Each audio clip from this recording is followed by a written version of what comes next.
හරි ළමයි ඔයාලා හැමෝම සුබ දවසක්. ඉතින් දැන් මේ දවස්වල ඔයවල ළමයි සෑහෙන ඉතින් දැන් මහන්සි වෙනවා ඇති. දැන් කට්ටිය ගෙවල් වල ඉඳගෙන පාඩම් කරනවා ඇති. දැන් ඉස්කෝලෙත් යන්නේ නැහැ නේ ඉතින්. මේ දවස්වල ඉතින් බරටම වැඩ ඇති හැමෝම. මේ ඒ අතර ඉතින් මම මේ වීඩියෝ එක දාන්නේ මේ දවස් ටිකේ කොහොමද අපි හරියටම පාඩම් කරන්නේ? කොහොමද හරියටම ගේමක් අහගන්නේ? සහ පේපර් එක ලියන වෙලාවේ අපි මොනවද විශේෂයෙන් කරන්න ඕනේ දේවල් කියලා මතක් කරන්න. හරිද? දෙක තුනක්. විශේෂයෙන් අපි කරන්න ඕනේ දේවල් දෙක තුනක් මතක් කරලා දෙන්න. හරිද? හරි. පළවෙනිම කාරණේ මේක. මේ දවස්වල අපි වැඩිපුරම අවධානය දෙන්න ඕනේ ගණිතය විෂය නම් මං කියන්නේ මං හිතන්නේ හැම විෂයකම මේ වගේ තමයි. හරිද? ගණිතය විෂය නම් අපි මේ දවස්වල වැඩියෙන්ම අවධානය දෙන්න ඕනේ පාස් පේපර්ස් කරන්න. හරිද? එතකොට ඔයා වැඩිපුරම මේ දවස්වල පාස් පේපර්ස් ගැන අවධානය දීලා වැඩ කරන්න ඕනේ. හරිද? අඩුම තරමේ ඔයා ඒ එකක් බලාපොරොත්තු වෙන කෙනෙක් නම් අඩුම තරමේ විභාගෙට කලින් අවුරුදු 5කවත් පාස් පේපර් මම මේ කියන්නේ. හරිද? මොඩල් පේපර්වත් ඒව මොනවත් නෙමෙයි. පාස් පේපර්ස් ටික අවුරුදු 5කට කලින් ටිකවත් කරලා යන්න ඕනේ. හරිද? එතකොට අනික තමා ඔයාලට කියන්නේ ඔයාලට දැන් පාස් පේපර්ස් කරද්දි හිතෙන්න පුළුවන් මේ තියරි ටික මගේ ඔළුවට හරියට වැටලා නැහැ. හරිද? මම ඒක කොච්චර පාඩම් කරත් මතක හිටින්නේ නැහැ. කොච්චර පාඩම් කරත් මට ඒකට කෙටි ක්‍රමයක් අල්ලගන්න අමාරුයි. ඒ වගේ දේවල් තියෙනවා නම් මම මේ හැම වීඩියෝ එකක්ම ඒ කියන්නේ මම මේ තියරි ක්ලාස් එකේ කරපු ඒවා නෙමෙයි පේපර් ක්ලාස් එක කරනකොට මේ කරපු රෙකෝඩින්ග්ස් හැම එකක්ම YouTube එකේ ඔයාලට අප්ලෝඩ් කරලා තියෙනවා. ඉතින් ක්ලාස් ආපු නාපු ඕනම ළමයෙක්ට ඒ ටික බලා ගන්න පුළුවන් විදිහට මම දැන් YouTube එකේ අප්ලෝඩ් කරලා තියෙන්නේ. ඉතින් ඔයාලා හැමෝටම ඒව බලන්න පුළුවන්. මේ මගේ channel එකට ගිහිල්ලා මම channel එකේ link එකත් මේ WhatsApp group වලට share කරන්නම්. හරි. ඊළඟට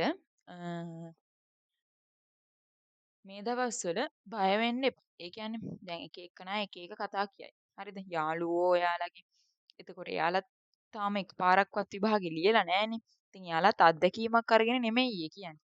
ඉතින් ඔයාලා ඕනට වඩා බය වෙන්න එපා, පැනික් වෙන්න එපා. හරිද? එතකොට මේ බය නැතුව මේ දවස්වල පාඩම් කරන්න. අනවශ්‍ය දේවල් ඔළුවේ දාගන්න එපා. අනේ මට මේක කරගන්න බැරි වෙයි. ඒ වගේ දේවල්. යාළුවොත් එක එක જાති අය ඉන්නවනේ. මේ දවස්වල ඇති යාළුවෝ මේ අර හදාගන්නත් බැරි මේ තත්ත්වත් වැඩියට දීපු ගණන් එහෙම ඔයාලට එවලා අනේ මේ ගණන් හදාන්න පුළුවන්ද? මේ ගණන් අනිවාර්යයෙන්ම විභාගෙට එනවා කියලා කිව්වා. ඔය වගේ කතන්දර කී කියා මේ ගණන් එවනවා ඇති. අර හදාගන්න බැරි දත්ත වැඩියට දීපු ගණන් එහෙම.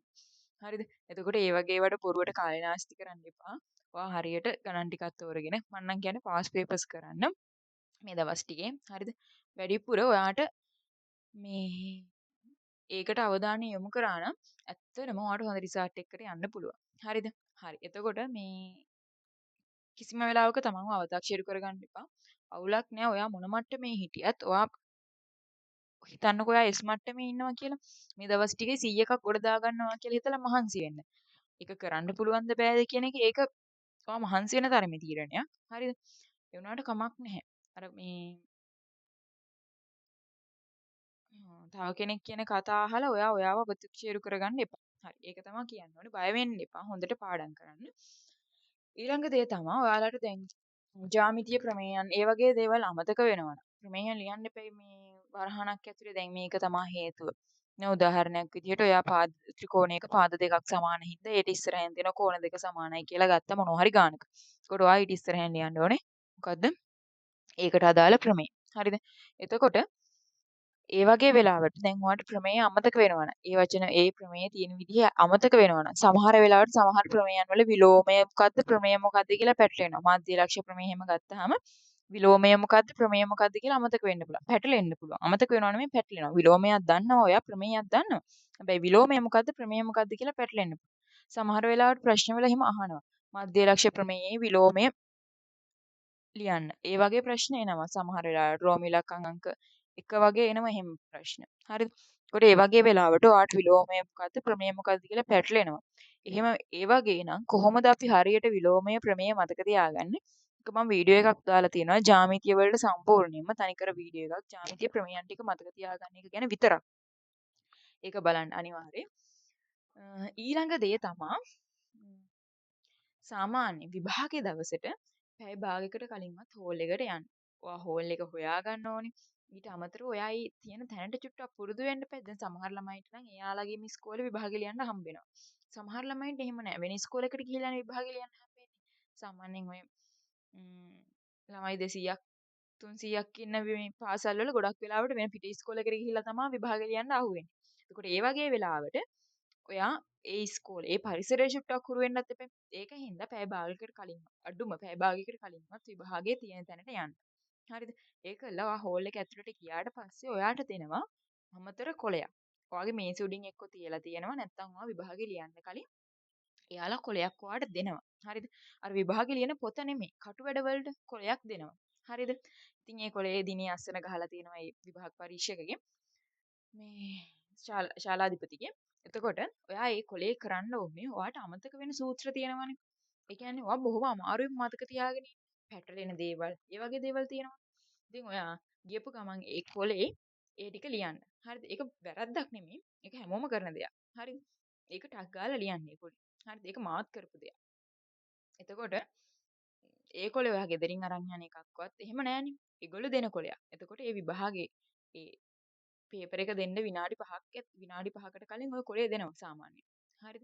එතකොට මේ පේපර් එක ලියන්න කලින් අර ඔයාට අමතක වෙයි කියලා හිතන සූත්‍ර ටක් ගාලා ලියා ගන්න. ඒකට හේතුව මෙන්න මේකයි. සාමාන්‍යයෙන් ඔය පේපර් එකේ ගණන් ටික දැක්කම අපේ ඔළුව චුට්ටක් අවුල් යනවා. හරිද? එහෙම වුණාම අර අමතක වෙන දේවල්, පැටලෙන දේවල් ඔක්කොම පැටලෙන්න ඕනේම පැටලෙන හරිය පැටලෙනවා. හරිද? ඒ කියන්නේ දැන් හිතන්න සමාන්තර ශ්‍රේණි හරි ගුණෝත්තර ශ්‍රේණි හරි සූත්‍ර කියලා. ඕකේ දැන් Rn ඍණ එකද? ඔය වගේ ඒවා පැටලෙනවා. හරිද?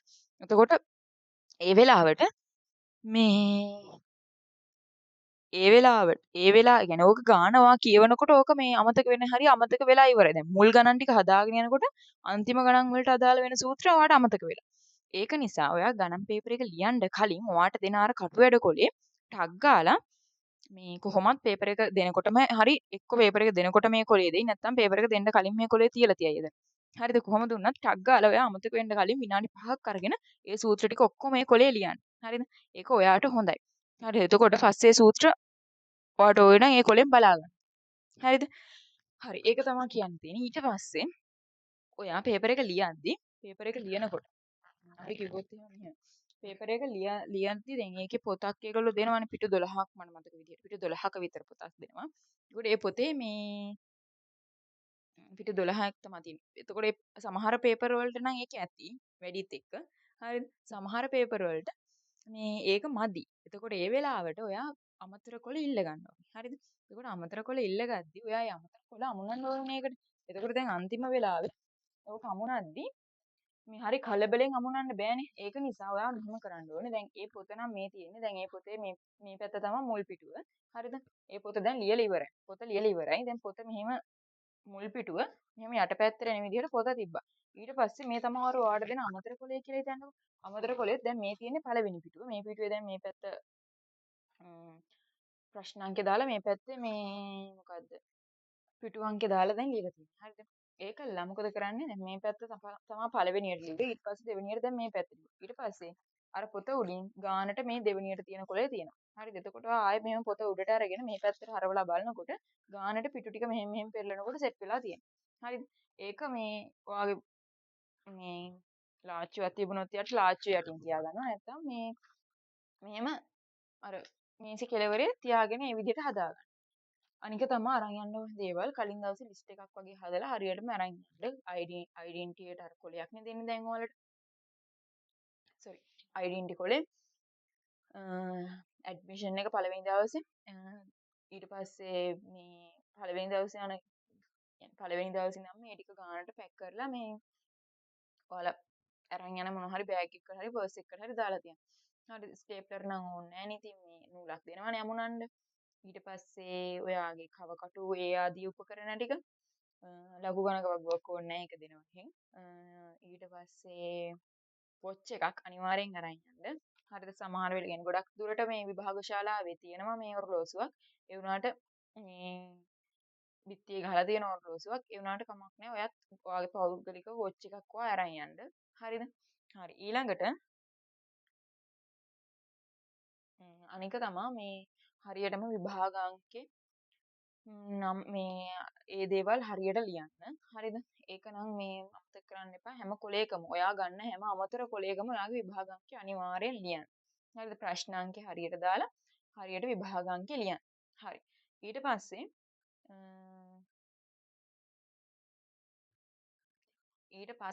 මතක් කරන්න ඕනේ දේ තමා දැන් අපි පේපර් එක ලියන වෙලාවට හරිද සාමාන්‍යයෙන් ගානට වෙලාව මැනේජ් කරගෙන ලියන්න. හරිද? ඒ කියන්නේ විනාඩි 10ක්වත් ඉතුරු කරගෙන. ඒ කියන්නේ පේපර් එක දැන් පැය 3යි නම් තියෙන්නේ. පැය 2යි විනාඩි 50 විතර වෙනකොට පේපර් එක ලියන්න පුළුවන් විදිහට ඔයා මේ ප්‍රැක්ටිස් වෙලා යන්න. ඒ කියන්නේ විනාඩි 10 අන්තිම විනාඩි 10 ඔය කොච්චර කිව්වත් ඒක හරි කලබලයි. හරිද?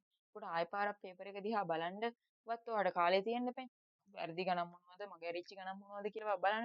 ඒ හින්දා අඩුම තරමේ විනාඩි 10ක් හෝ 15ක් ඉතිරි වෙන විදිහට පේපර් එකට අටක් ගන්න. ඉක්මනට වේගෙන් ලියන්න මේ දවස්වල ප්‍රැක්ටිස් වෙන්න. මේ දවස්වල පේපර් කරද්දි ගානට ටයිම් තියලා පේපර් එක කරන්න. පැයක් පේපර් එක කරනවා, තේ එකක් බීලා එනවා, ආයෙ ටිකක් කරනවා, ආයෙ බත් ටිකක් කාලා එනවා. එහෙම කරන්න එපා. ගානට පේපර් එක මේ දවස්වල වෙලාවට කරන්න. අනික තමා මම ඉතින් හැමෝටම සුබ පතනවා මේ ඔයාලගේ O level exam එක. ඔයාලා හිතන විදිහටම හොඳටම සුපිරියටම කරගන්න. සුපිරියටම ගේමක් ගහගන්න හැමෝටම පුළුවන් වෙන්නේ කියලා.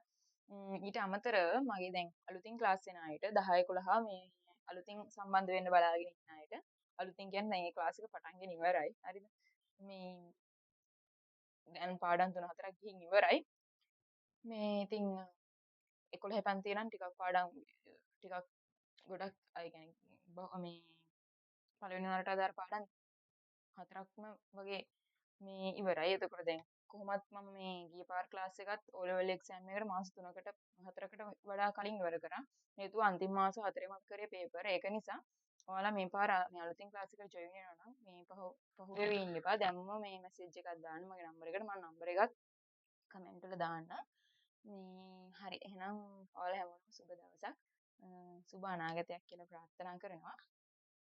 ඒ වගේම ඔයාලගේ O level exam එකට මේ දවස්වල පාඩම් කරන හැම දෙයක්ම හොඳට මතක හිටින්න කියලා මම ප්‍රාර්ථනා කරනවා.